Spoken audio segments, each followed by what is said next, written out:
Hi, this is Jürgen Rasmussen. This video is for members of my who have attended or will attend my psychological illusion model training. This is a breakdown of how I just helped a participant at a seminar remove a food allergy.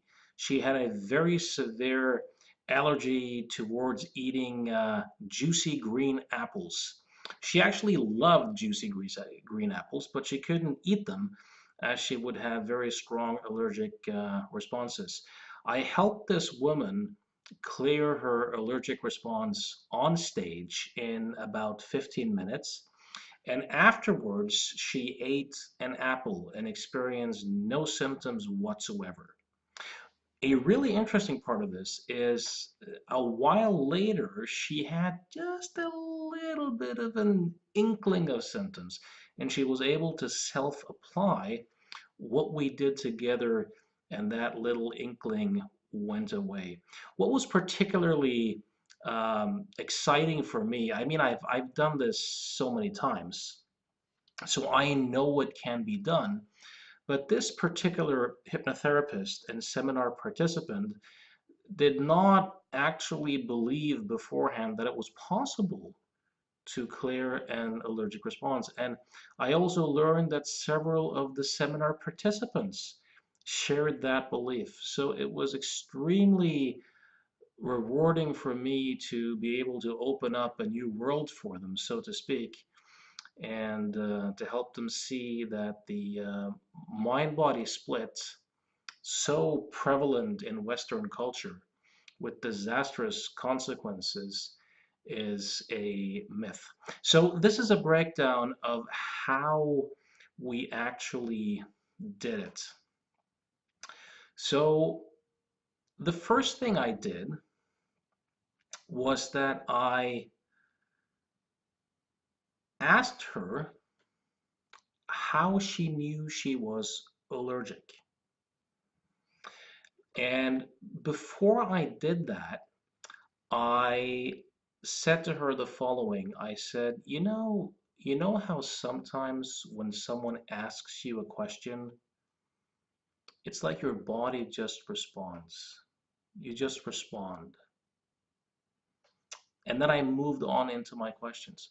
I really like that because it makes really clear to the client that I'm not looking for verbal answers, for rationalizations, for intellectual theories. I'm asking the question to evoke an actual state, an actual non-verbal response. So she started describing what would happen, with her tongue and her nose and her eyes and her ears. So, and she said, very often I just have to take a couple of bites before it happens. So I looked at her and I said, you only have to take a couple of bites before it begins to happen. Now, notice the embedded command. Notice how I lean forward into it. Notice how I nod my head. You only need to take a couple of bites before it happens. That's a suggestion for her to begin to develop the response. So I further said, I want you to imagine now, really imagine that you're taking a bite out of that green, juicy apple. Now I'm making sure to use her words, green, juicy apple, to kind of fire off the associations on the inside. So I had her really imagine that. And I said, and as you imagine that, and as you hear the sound of your teeth biting into that green, juicy apple, and you feel what it tastes like, and you swallow, I would paste these comments with her actual swallowing. Notice now, what's the first signal you get from your body that lets you know that you're beginning to feel that now as that happens? And of course, then the allergic response started. She started to develop it. So she pointed to, I can't quite remember where she pointed, but she pointed somewhere. I said, that's right. And as you feel that now, and that increases, what's the next thing that happens as that continues to evolve? So I kept doing that until she had a very strong response. Her tongue was actually stuck to her mouth, and her eyes were watering, and her nose was itchy, and her ears were kind of buzzing. And the response was as strong as it had been when she had eaten apples in the past. So she really lighted up with the allergic response. And then I just said to her, now you can begin to stop imagining now and just let that go. And she did. And I said to her, look, if you could feel the allergic response that strongly without even eating an apple, how on earth could it be the apple? And I really let her sit in that. Then I framed the work. I told her that we had made a huge mistake in Western civilization by inventing the mind-body split. This is done through language. Through language, we impose boundaries onto the flow experience which aren't really there. Mind and body being examples of this. And this goes back to the days of Descartes, or at least he's the scapegoat for this. And it was done for political reasons at the time. The church got the mind and the soul, and the men of science got the body, the machine. This is complete fiction, right? But as a culture, we have never quite recovered. So even in medicine, even if neuroscience and cognitive science today really clearly tells us that this is a myth, the brain and the immune system, for example, is in constant communication. It's really one integrated system, a bunch of processes going on in all sorts of directions in one integrated system. And I can speak to that system, right? It's another suggestion, but of course I am speaking to her entire system.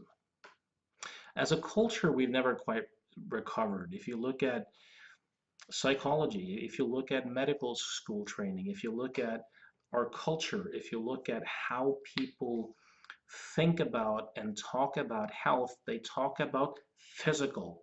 That's physical, and that's psychological, as if these are real separate entities that exist in separation. Now, one tragedy out of many that have come out of this fictitious mind-body splits is that as soon as we define something as physical, then we no longer look at what's then termed psychological and emotional and relational and contextual factors and how those may play into the mix.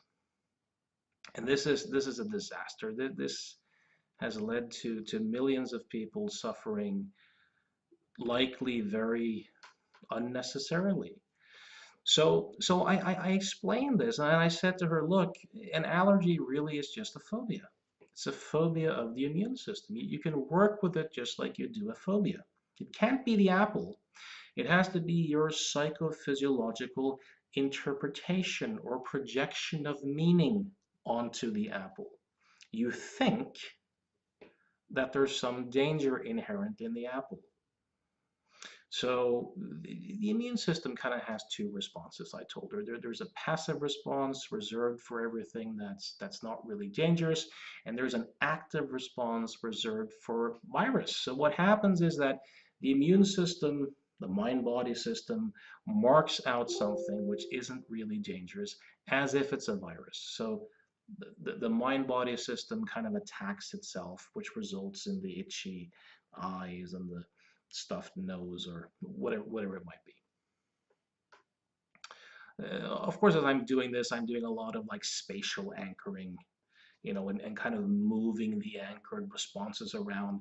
But it's a bit too advanced and a bit too subtle for this video, and you don't really need it.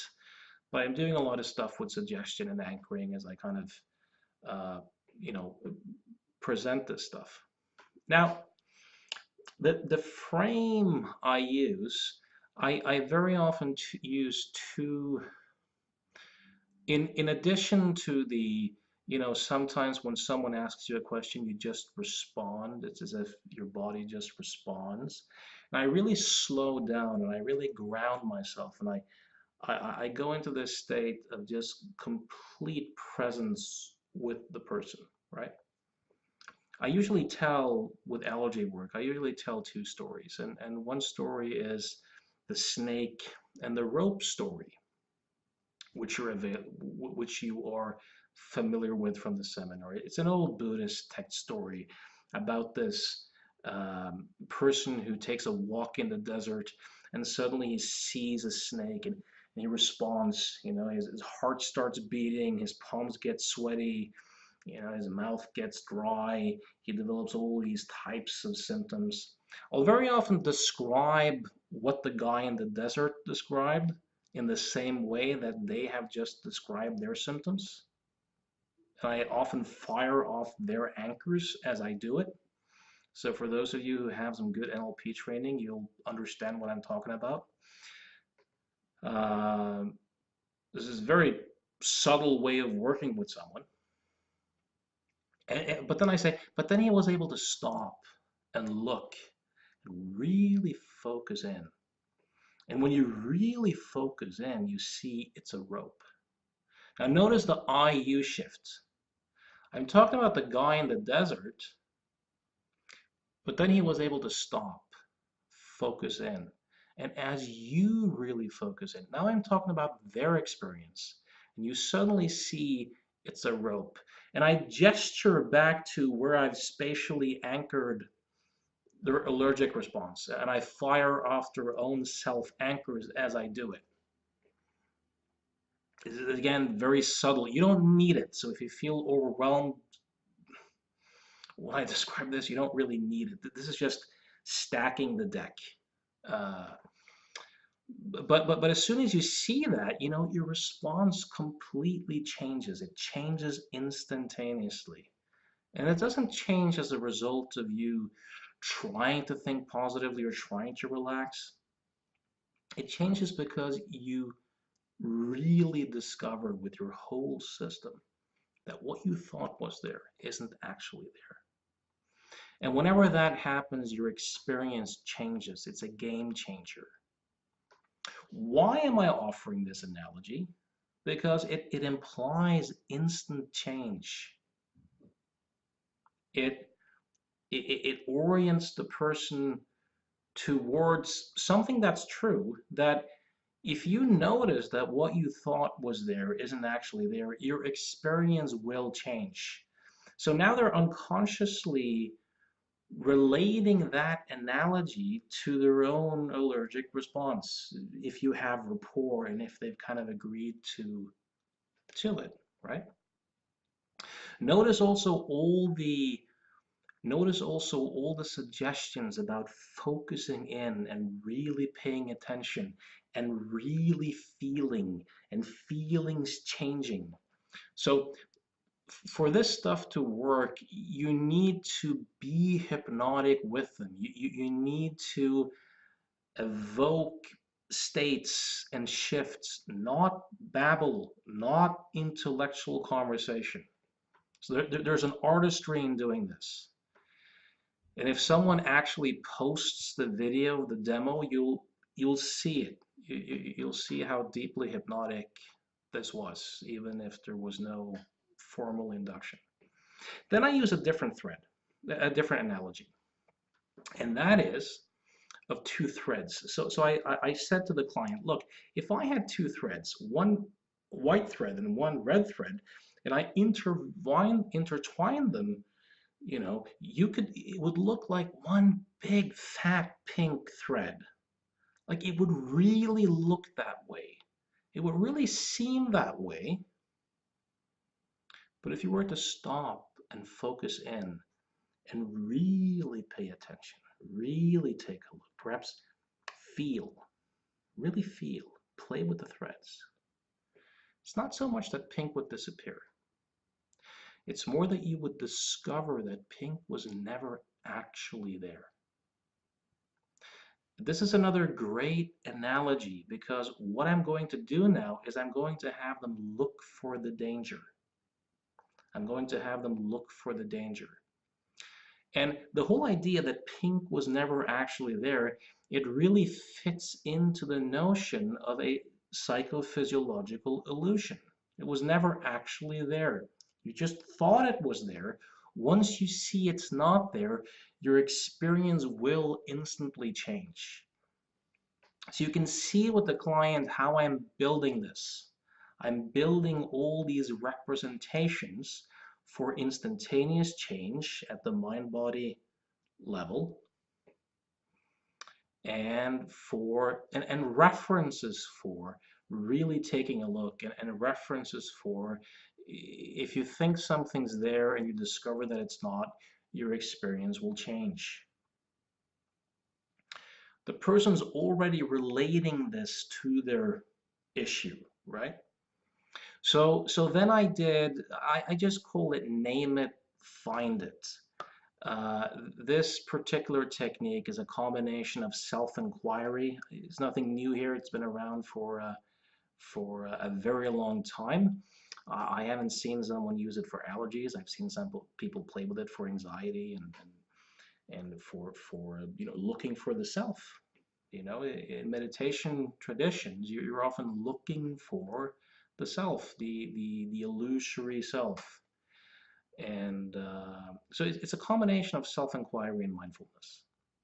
So I say to the client, look, if you're anxious and an allergy really is just like a phobia, what you're experiencing is mental images, sounds, words, body sensations, energies in the body, taste and smell.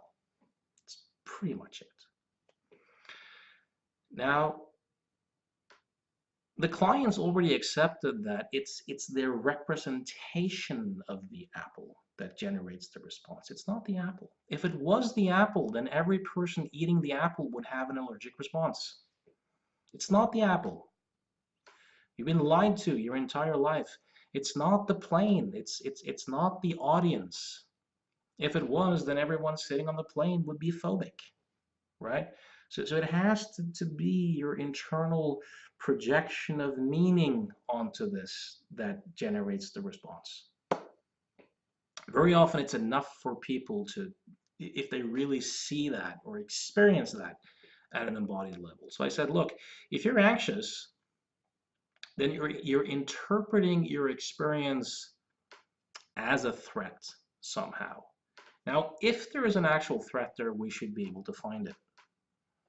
So what I would do is I would say to her, look, I'm going to ask you to look at your own experience, and I'm going to ask you, is that the threat? Now, we're not looking for evidence of the threat. Like if there's a stripper in your bedroom, if I say to you, there's a stripper in your bedroom, if you go into your bedroom, you should be able to find her if she's actually there. So we're not looking for evidence. Your wallet's gone, so there must have been a stripper there. No, we're looking for the stripper, right? We're looking for the thing. So if there is a threat in your experience, you should be able to find it. So we started with the word, big juicy green apple. I had her listen to the word, and I said to her, is this the threat? Now, the important thing here is to consult your body. So I said to her, if your body responds with the symptoms, say yes. If your body doesn't respond, say no. So if the body responds, I then have her go into the bodily response and just feel it without any concepts. And then I ask her, is that body response, is that the threat? No, that's not really the threat. And then you go back to the word again and you ask again, is that the threat? So we looked for the threat in the sound of her teeth biting into the apple. We looked for the threat in uh, the image of the apple. We looked for the threat in the words, big, juicy apple. We looked for the threat in the smell. We looked for the threat in the body sensations. And every time there seems as if there is a threat, there's just images or words or tastes that kind of glue themselves to the allergic response or the body sensations. So you help them undo that. And that's essentially the process. And after a while, she was able to see that she couldn't really find a threat anywhere. She couldn't really find a threat anywhere. I also had her look for the apple. So the word apple, is that the apple? The image of the apple, is that the apple? That memory of responding that way, is that the apple? And she also noticed that she couldn't find the apple anywhere in her actual experience.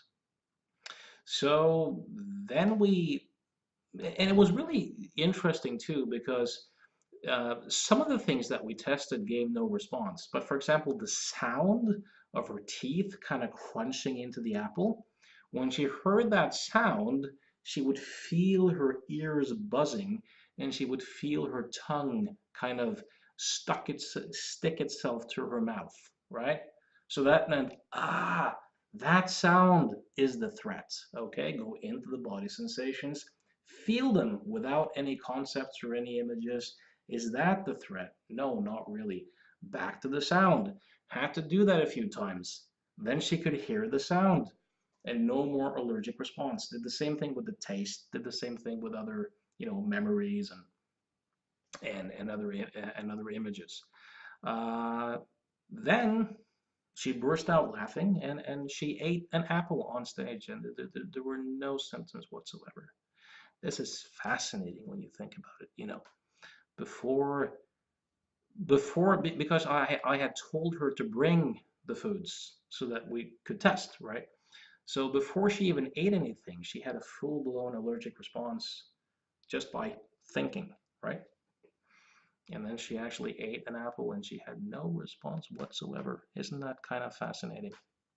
Later on, she had just a little bit of a twitch and she looked for the threat and didn't find it and it disappeared. Some of you might then think, oh, it couldn't have been a real allergy because that's physical. No, it was a so-called real allergy. You know, it's really interesting, by the way. There's a lot of people who medical tests show them to not be allergic, but they still have all the symptoms. And then you have other people, like for example, me, according to my medical doctors and blood work, I have a severe cat allergy. It's supposedly very dangerous for me to be around cats, and I would have to be medicated if I were around cats. Now, but I don't have any allergic symptoms. I played with a cat yesterday for a long time. I have zero symptoms whatsoever. So there's a lot of people with real allergies who really have no allergic response. Actually, funnily enough, after my doctor told me that, the next time I played with a cat, I started feeling a little bit of it. And then I had this belly laugh because I realized just how ridiculous it was. And then it went away. So I hope this little breakdown of the allergy demo was useful. If you're in the forum for the psychological illusion model trainings, hopefully, I know there were people who recorded this demo, so hopefully someone will post it and you can watch that and you can watch this breakdown and you will get an idea of how you can begin to do this stuff. And don't stop with allergies. I mean, ponder the implications, be willing to experiment, be willing to see what might actually be possible. And you don't need anyone's approval. You don't need anyone's permission. You can use your brain. You can think for yourself. You can you can do the experiments. And as long as everything is consensual, everything's fine. All right. Hope this was useful. Till next time.